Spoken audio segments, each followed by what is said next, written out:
Hello, people. I'm here with my friend Ben Gill from To The Point English with Ben. He's an amazing guy, and he's going to tell a little bit more about himself for us. So Ben, welcome to the channel. It's very nice to have you here. How are you today?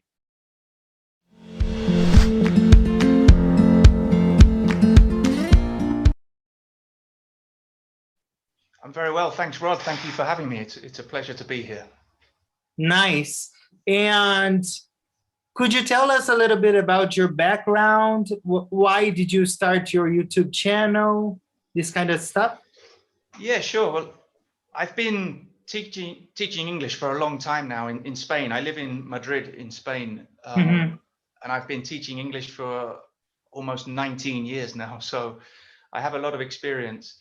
And actually, to be honest, it was my mum who first suggested the idea of starting a YouTube channel, but maybe 4 or 5 years ago, and I kind of dismissed it and thought that was for other people. But when the pandemic hit last March and we were all locked down in Madrid, suddenly I had a lot more time on my hands, and I thought, well, why not? So I decided to make a video, and really the idea was just to get my classes out to more people, really, because at the moment most of my classes are one-to-one, and they are great, but it's limited to the number of people I can reach.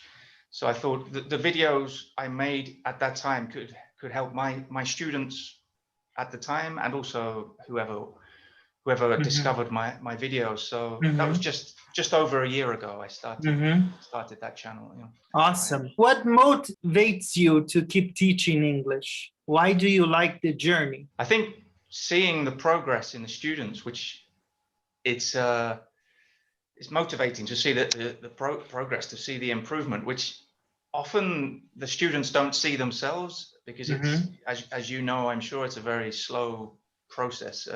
The learning curve is pretty slow, but I see the progress, and it's yeah, that keeps me going. Especially now, recently I've been focusing more on helping people with the Cambridge English exams, and there you see the results are much more tangible there, because you see that people are studying for a specific objective, and then when they pass the exam, you know, it's very rewarding for them, of course, but also for me as a teacher. Whereas when you're just teaching general English, it's much more difficult to measure the progress, but it exists, of course. So yeah, I like helping people, and in Spain, of course, a lot of people need help with their English. So it's I came to live in Spain 19 years ago, but I was born in London and grew up. You're Brazilian, but where are you from in Brazil? I am from an interstate town in the state of São Paulo. Okay, right. Yeah, I would love to visit Brazil too, but it's when you come down, let me know, then we can meet.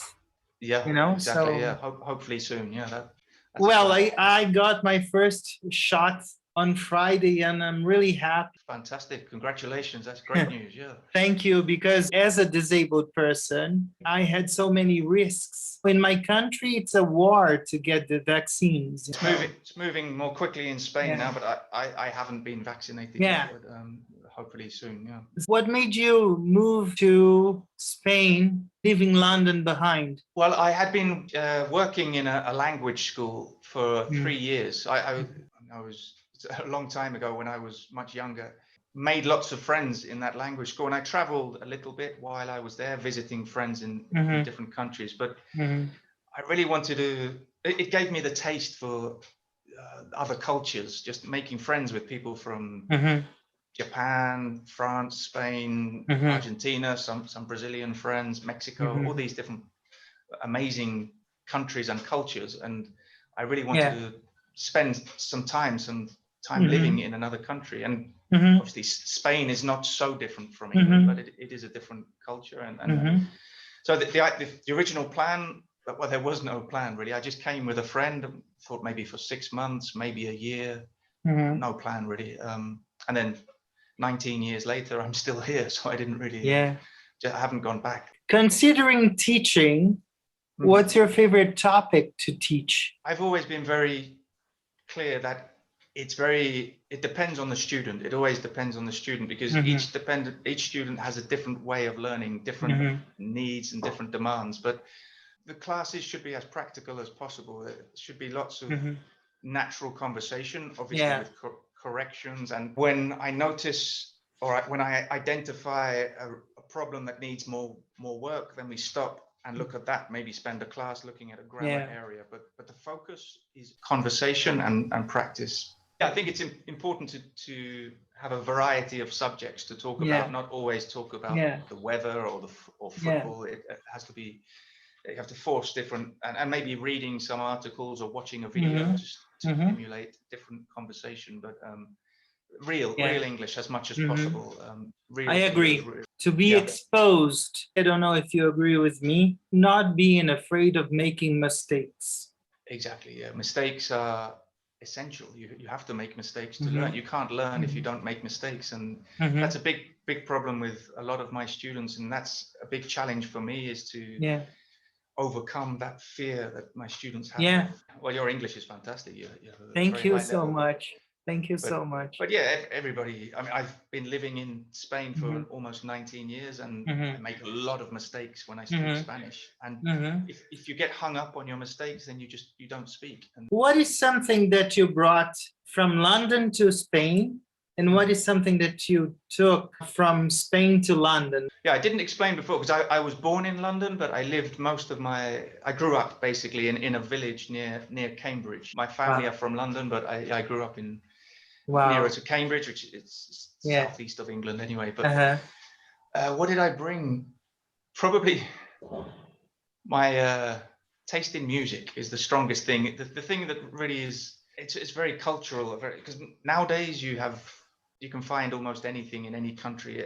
It's for me, I love Spain. I love living in Spain, but the music is not their best. What's your favorite musician or singer from the UK? From the UK, okay. Yeah. I was going to say Bob Dylan, but from the UK, probably it's a boring answer, but it's the only answer. It's the Beatles. The Beatles are the best. I love them. I love them.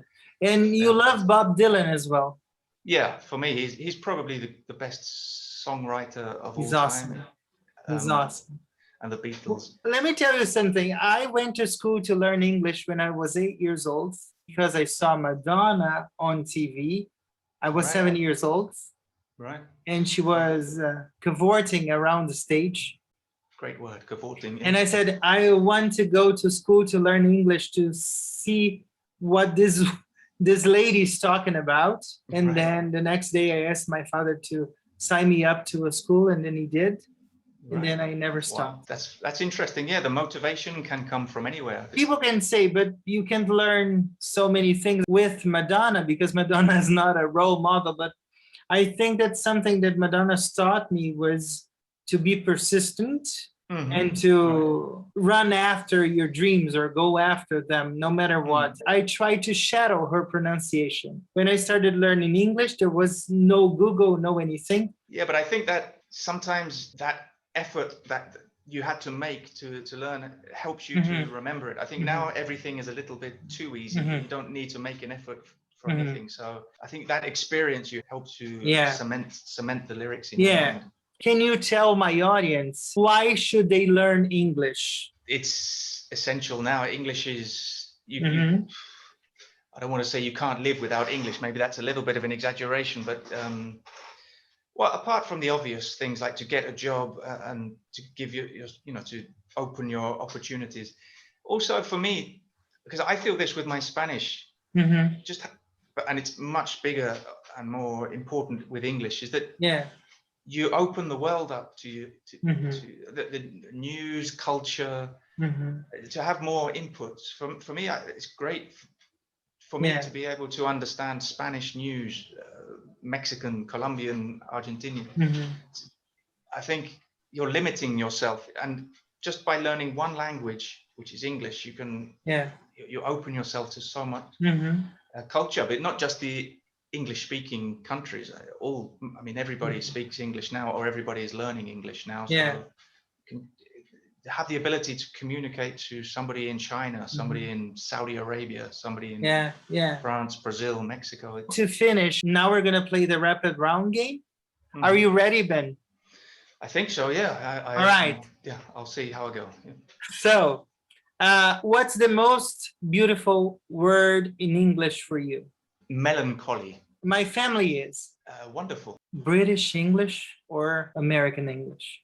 It really doesn't matter. They're both equally important, equally Awesome. good, equally valid. Awesome. My future will be in Spain on the internet. I think online. I think I will be helping more people online. I think after the pandemic, I will travel to home to see my family, my parents. It's been a long time. I haven't seen them, so yeah. The UK is charming because of its traditions and history. Awesome. Now it's your turn. I'm in the hot seat. The Rolling Stones or the Beatles? The Beatles. If you could live anywhere in the world, it would be? I think I would be in between London and New York. Not geographically between, because that would be in the Atlantic Ocean, but you mean have two homes, yeah. Apart from English, what is the most important language in the world to learn? The language of respect, no prejudice. Can I quote Aretha Franklin? RESPECT, no discrimination and more peace. I think that's the language all of us are in need to learn right now. Very nice, yeah, nice. Your favorite food is? Rice and beans, I love it. Good. Yeah, very simple, but very good. Yeah. I am a sweet tooth as well. I love eating, actually. For every guest, I have a sentence, a quote, a takeaway. It's the very first time that I met Ben. I want to tell you that you were very, very kind, and it was really nice to meet you. Let me say that I watch all the videos that you post on Zdenek's Discord server. They are awesome. Keep doing that great job. Thank you for taking your time to be here with me. Thank you for having me. This was Ben Gill. Ben, all the best. I hope to see you very soon. Rod, yeah. See you. Thank you. Thank you, Rod.